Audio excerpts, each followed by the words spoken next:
과학이 만난 운명의 신과 전쟁사 속에서 미래 국방의 시그널을 찾는 밀리터리 S. 오늘 얘기는 충격이 1000배 이상 더 강한 얘기일 거예요. 1000배요? 네, 맞아요. 와, 무서워지는데요?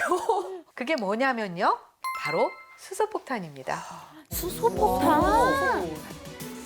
궁금한 게 원자폭탄이랑 수소폭탄 어떤 차이가 있는 네, 건가요? 원리가 좀 다릅니다. 원자핵이 쪼개지는 게 아니라 네, 합쳐지는 건가요? 그렇죠. 두 원자핵이 합쳐지는데 이게 모든 물질이 다 되는 게 아니라 네. 원자핵 중에서 제일 작은, 제일 간단한 원자핵이 있어요. 맞죠? 네. 수소입니다. 네. 네, 수소. 네네. 수소는 양성자 하나로만 되어 있는데요. 수소핵과 또 수소핵이 두 개가 뭔가 결합을 해서 뭉쳐져서 융합을 한다고 표현을 해요. 네. 근데 이때 그 물질의 결선분만큼 또 에너지로 전환을 하게 되죠. 그래서 핵이 융합된다 해서 수소핵 융합 폭탄이 되는 건데요. 이 수소핵 융합 폭탄의 에너지가 원자핵 분열 폭탄보다도 훨씬 더 센 거죠. 보통 우리 자연계에서 대부분이 다 일중수소, 그냥 수소고요. 네. 이중수소, 5,000개 중에 하나 정도. 그리고 삼중수소. 네네. 그게 10억 개 중에 하나밖에 없어요.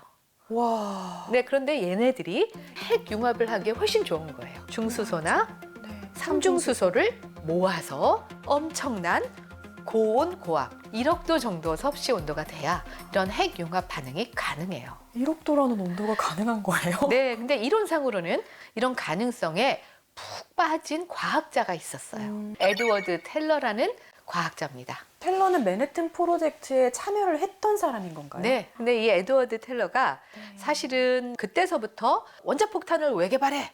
먼저 더 강한 놈을 만들어야지. 그렇게 내다 보니까 네. 전체 책임자인 오펜하이머와 사사건건 부닥칠 수밖에는 없겠죠. 네네. 그래서 바로 이 오펜하이머가 그래 당신 한번 해보세요 라고 해서 수소폭탄의 어떤 이론적인 여러 가지 연구를 하도록 일정 정도는 허용을 해주기도 했어요. 근데 텔러는 도대체 왜 그렇게 수소폭탄에 집착을 했던 걸까요? 예, 굉장히 강한 약간 반공주의, 강한 성향을 가졌다고 해요. 그러다 보니까 소련을 이기기 위해서는 이제 더 강한 무기를 만들어야 된다. 그래야 소련으로부터 미국을 혹은 민주주의를 지킬 수 있다. 이런 신념을 갖게 된 거죠. 그런데 소련이 언제 원자핵 폭탄에 성공을 했다? 4년 뒤. 네, 네. 49년 8월입니다. 소련이 더 강한 폭탄을 만들어가지고 실험을 했다. 그러면 뭐 강한 걸 만들어야죠. 미국이 발칵 뒤집히는 거죠. 완전히. 네, 소련보다도 더 강한 네. 핵무기를 만들어야 되는 거 아니겠느냐. 네. 결국은 50년대에 들어가면서 트루만 대통령이 미국도 수소폭탄을 개발해야 되지 않을까 해서 승인을 하게 됩니다. 근데 여기에 적극적으로 관심과 지원하게 되는 그런 조직이 있습니다. 바로 미국의 공군입니다. 공군이요? 네, 미군이 육군, 해군, 해병대밖에 없었어요. 그렇다면 누가 없다는 얘기예요? 공군이 없었죠. 없었습니다. 예, 공군은 1945년 종전 후에 1947년에 미국의 국방부가 만들어지고 신생군으로서 공군이 탄생을 하게 됩니다.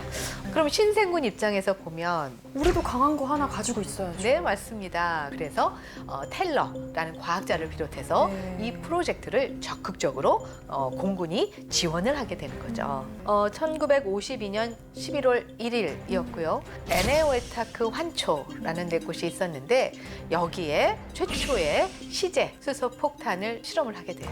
그렇다면 원자폭탄보다도 엄청 세겠죠. 그렇죠. 훨씬 더 강한 파괴력을 가진 폭탄이 만들어진 거고 그게 실험을 통해서 입증이 된 겁니다. TNT의 약 10.4 메가. 킬로톤, 메가톤 단위부터가 완전 800 다르네요. 상상 이상의 위력을 가진 폭탄이 개발이 된 거네요. 네, 맞습니다. 저는 더 충격적이었던 게 그 실험 장소였던 엘루겔라브라는 그 섬이 실험 직후에 지도상에서 아예 그냥 통째로 사라져버린 거예요. 우와. 얼마나 위력이 세면 그냥 그 섬이 가라앉아 버린 거죠. 소련도 굉장히 빠르게 수소폭탄 개발을 서둘러 수밖에는 없었겠죠. 바로 다음 해 53년 시험에 성공을 하게 됩니다. 위력이 조금 그렇게 크지는 않았어요. 그러다 보니까 여기에 네. 만족할 수 있는 소련은 아니었었겠죠. 계속해서 개량, 또 다른 연구 개발을 합니다. 그래서 정말로 무시무시한 시험에 성공을 하게 됩니다. 더 무시무시한 시험에 성공하나요? 네, 이름이 조금 독특해요. 짜르. 우리 왜 러시아 형제들을 짜르라고 네, 부르잖아요. 그래서 짜르 봄바라는 이름이 붙어 있습니다. 그게 그 리틀보이보다 3,300배 강하다고 알려진 그 네, 맞습니다. 그 히로시마에 떨어졌었던 아까 800 원자 배라고 했는데. 핵폭탄. 이제는 3,300 어떻게 배예요? 보면 그게 재래식 무기가 된 거죠. 세상에. 거기에 3,300배. 와. 만일 진짜로 떨어진다고 한다면 뭐 지구는 남아날 수가 없겠죠. 폭발력을 수치상으로 좀 살펴보면 50메가톤, 그러니까 5천만 톤의 TNT를 한꺼번에 떨어뜨리는 그런 파괴력이다. 100km 떨어진 지역에 있는 사람들이 3도 화상을 입었다 그래요. 얼마나 강한 열 그리고 에너지가 나왔는지 알겠죠? 네. 에베레스트 산을 7개 쌓아놓은 67km 정도까지 버섯 구름이 치솟았다라고 그렇게 기록이 돼 있어요. 그리고 그 실험 장소에서 한 1000km 떨어진 핀란드 지역에 집들이나 가옥의 유리창이 다 깨졌다 그래요. 1,000km 떨어진 곳에 있는 네. 유리창이요? 와, 네. 대박이다. 어느 정도 위력인지 짐작이 가시죠? 네, 이게 수치로 딱 들으니까 위력이 딱 와닿네요. 만일 핵무기의 90% 이상을 가지고 있는 미국과 러시아가 핵을 쓴다. 전면전을 벌인다. 그렇게 되면 한 3, 4억 인구가 바로 즉사를 하거나 사망을 할 것이다. 이런 계산이 있기도 해요. 또 그것뿐이 아니에요. 뭐 이 정도 폭발력을 갖는 폭탄이 터지게 되면 그 분진, 우리 지구 대기 전체를 덮습니다. 그러면 우리 지구가 살 수 있는 에너지 어디서부터? 태양. 네, 태양으로부터 오는 모든 에너지를 차단을 하게 되겠죠. 이런 것들을 완전히 겨울이 온다 해서 핵겨울이라고 부르는데요.